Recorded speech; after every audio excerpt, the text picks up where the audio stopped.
Aktivitas yang kita lakukan sehari-hari menuntut kita untuk terus bergerak.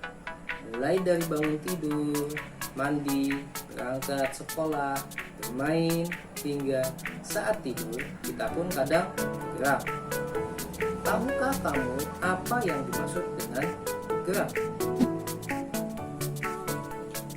Halo, berjumpa lagi bersama saya Pak Lutfi di Rumah Lutfi.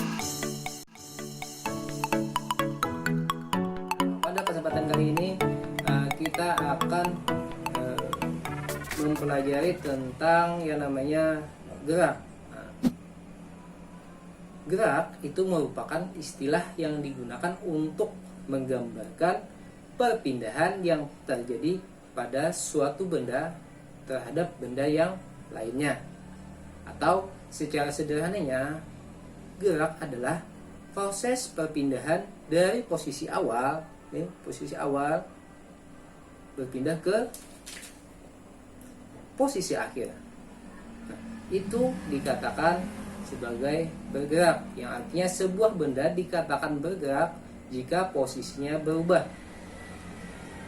Perpindahan posisi atau tempat biasanya punya acuan tertentu. Nah, acuan itu apa sih?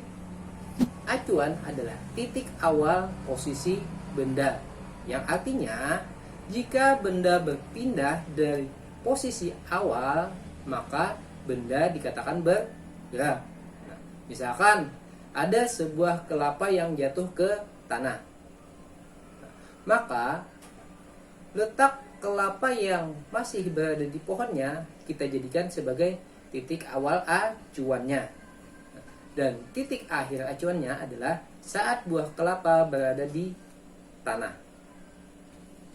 Berdasarkan letak titik acuan, kita akan mengenal dengan yang namanya gerak relatif. Apalagi sih gerak relatif itu? Gerak relatif adalah gerak benda yang dilihat dari letak titik acuan tempat benda diperbandingkan. Berdasarkan letak titik acuan ini, maka kita akan mengenal istilah gerak sebenarnya dan gerak semu.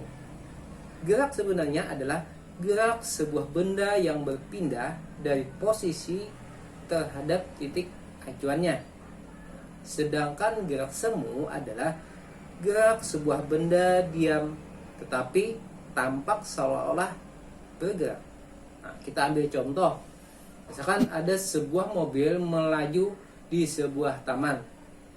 Mobil yang melaju merupakan gerak sebenarnya karena menurut orang yang berada di jalan, mobil itu bergerak melaluinya dan mulai menjauhinya. Namun, menurut orang yang ada di mobil, bahwa orang yang ada di jalan bergerak mendekatinya dan kemudian meninggalkannya. Orang yang berada di jalan merupakan gerak semu. Contoh lain lagi yaitu adalah matahari yang bergerak dari timur ke barat. Itu menurut orang yang melihat di permukaan bumi. Padahal matahari tidak berpindah tempat. Yang berpindah adalah bumi yang kita pijak ini sedang berputar. Nah, dari penjelasan tersebut, kiranya kalian sudah paham tentang yang namanya gerak. Ada gerak relatif, kemudian ada gerak sebenarnya, kemudian juga ada namanya gerak semu. Demikian apa yang bisa saya sampaikan. Semoga bermanfaat. Selamat bekerja dan jadi anak yang pandai. Assalamualaikum warahmatullahi wabarakatuh.